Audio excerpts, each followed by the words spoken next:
Warga negara asing (WNA) asal Belanda yakni Antonius Gerardus Jacob, merugi berinvestasi sebesar 2,75 miliar mencari keadilan. Upaya mencari keadilan tersebut, Antonius, bersama penasehat hukumnya, Edward Rudi SH, MH, melakukan laporan ke Polres Nganjuk atas dugaan penipuan dan penggelapan dana investasi. Dalam sesi jumpa pers, pada Jumat tanggal 26 September tahun 2025 penasehat hukum, Edward Rudi, mengatakan, modus investasi yaitu, pertama dibayar pokok dan bunganya dan investasi yang kedua hanya dikembalikan pokoknya saja tetapi investasi yang ketiga, sejak April tahun 2020, pembayaran bunga maupun pengembalian modal terhenti. Hal di atas, kliennya, Antonius sudah melayangkan 3 kali somasi, pada Juli, Agustus, dan September tahun 2022, namun tak mendapat tanggapan maka Antonius melakukan laporan ke Polres Nganjuk atas dugaan penipuan dan penggelapan dana investasi. Di ruang area Surabaya jurnalis Basudewa TV melaporkan. Yang saya ingin sampaikan, pertama-tama saya mengucapkan terima kasih atas kehadiran teman-teman media. Saya ingin perkenalkan sedikit, seperti biasa, klien saya dan latar belakang beliau. Klien saya, Mr. Ton Jacobs, adalah warga negara Belanda. Usia sekarang 75 tahun. 76 sorry, 76. Karena saya ingin memudahkan selalu tahun. Karena looks handsome, sangat ganteng dan masih kelihatan 40 tahun ya teman-teman. Tapi saya menikah. Ya, beliau saat ini berdomisili di Nganjuk karena menikah dengan salah satu WNI. Jadi pada tahun 2014 beliau menikah. 2009 itu beliau sudah berkenalan dengan mantan istri beliau, Ruli namanya, yang kebetulan juga di sini sebagai terlapor. Jadi sedikit saya ingin ceritakan kronologis terkait perkara ini. Saya masuk ke poinnya saja. Mr. Ton mempunyai seorang istri bernama Ruli yang dinikahi tahun 2014. Kemudian perkenalan tersebut berawal dari Taiwan ya. Beliau di Taiwan berkenalan, terjalinlah hubungan asmara, kemudian menikah. Diajak untuk kembali ke Indonesia, terjadilah pernikahan tersebut. Yang mana saudari Ruli ini mempunyai beberapa saudara. Yang kakak pertama yang tertua namanya Jailani, yang kita sebut alias John, itu sebagai terlapor utama. Kemudian juga yang kedua Kuku, juga salah satu lulusan universitas di Jawa Barat. Saya tidak menyebutkan nama universitasnya. Kemudian bisa dikatakan bergelar sarjana teknik insinyur sipil atau insinyur sipil ya. Kemudian juga dengan istrinya Sri Wahyuni ya.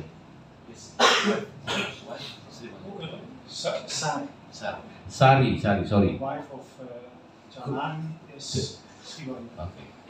Jadi oke, saya ralat. Istri dari Kuku ini Sri Wahyuni, Sari. Kenapa saya sebutkan di sini? Karena beliau ini adalah direktur dari CV Putra Panjalu. Dan CV Putra Panjalu inilah yang digunakan untuk mengiming-imingi kepada saudara Ton untuk merayu beliau seolah-olah ini ada perusahaan yang memiliki kontrak kerja dengan Adaro. PT Adaro seperti rekan-rekan ketahui adalah cukup populer dan besar di Kalimantan, dan berbagai macam pekerjaannya termasuk ada menanaman kembali tanah-tanah yang sudah gundul, yang habis digali oleh tambangnya. Nah, disitulah karena saudari Ruli ini adik terkecil daripada saudara-saudara kakak-kakaknya, maka dimanfaatkanlah oleh terlapor utama yaitu Jailani untuk melakukan permintaan investasi kepada saudara Ton. Ton Jacobs mungkin mau menyampaikan, you wanna say hello to them? It's okay. Yes, good afternoon, Solomon. Good afternoon, Solomon. Oke, jadi dikarenakan ada hubungan kekeluargaan ya, termasuk kekerabatan dengan saudara Ton, maka saudara Ton ini termotivasi untuk mempercayai semua kata-kata dari keempat pelaku tersebut yang terlapor tersebut. Saya sampaikan di sini bahwa Saudari Ruli melalui chat yang saya dapat sebagai alat bukti yang sudah saya berikan kepada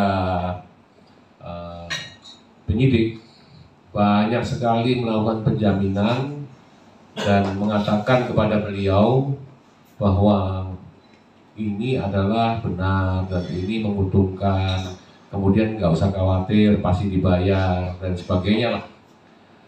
Suatu ketika saudara J ini di sekitar tahun 2017 menyampaikan bahwa dia sudah mendapat proyek di Adaro.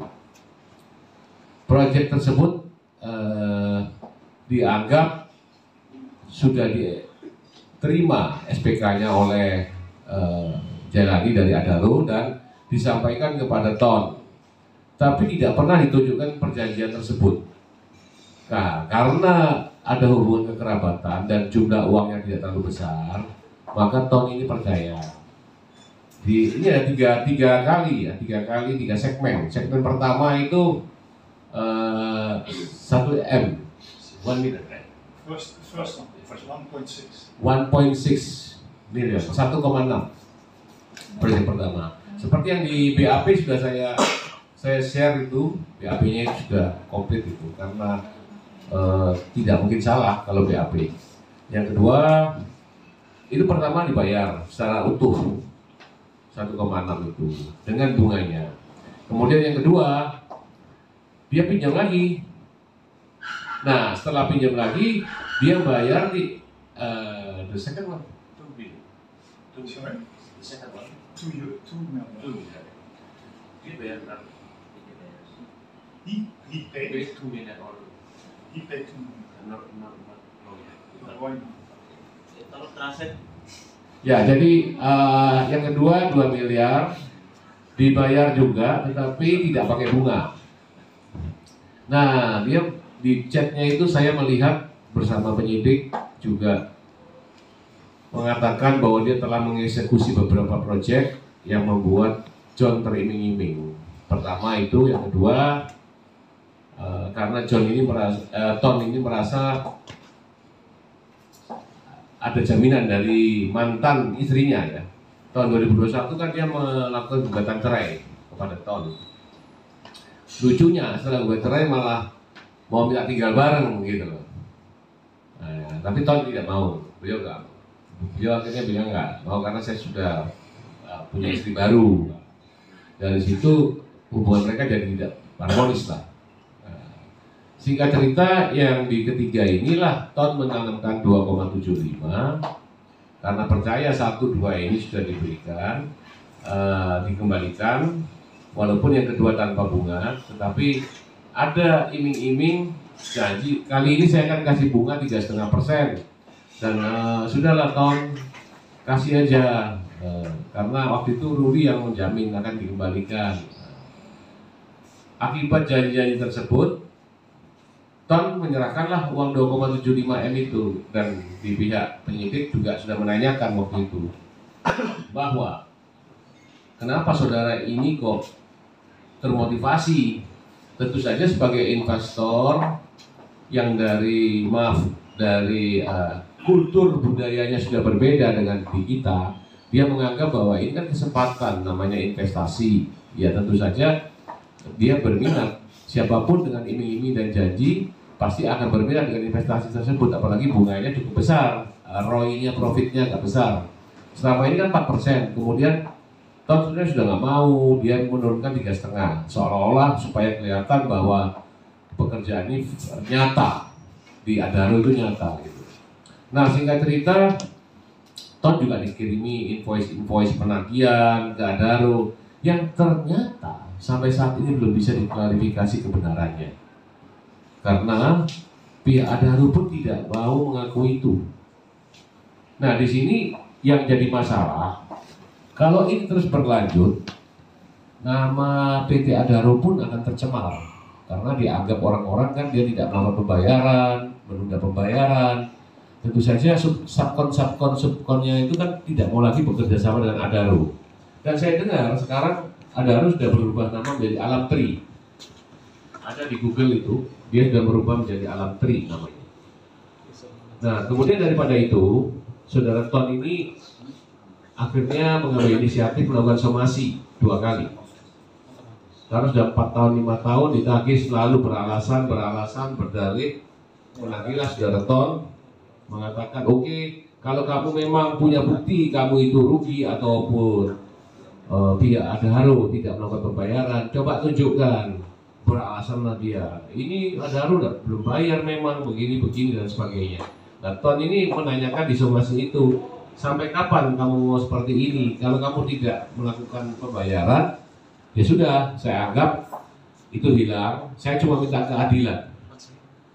We just need justice, right? We don't need anything else. Yeah. So, seperti yang teman-teman dengar, he just need justice. Dia hanya ingin keadilan. Apakah begini cara kerja investasi di Indonesia?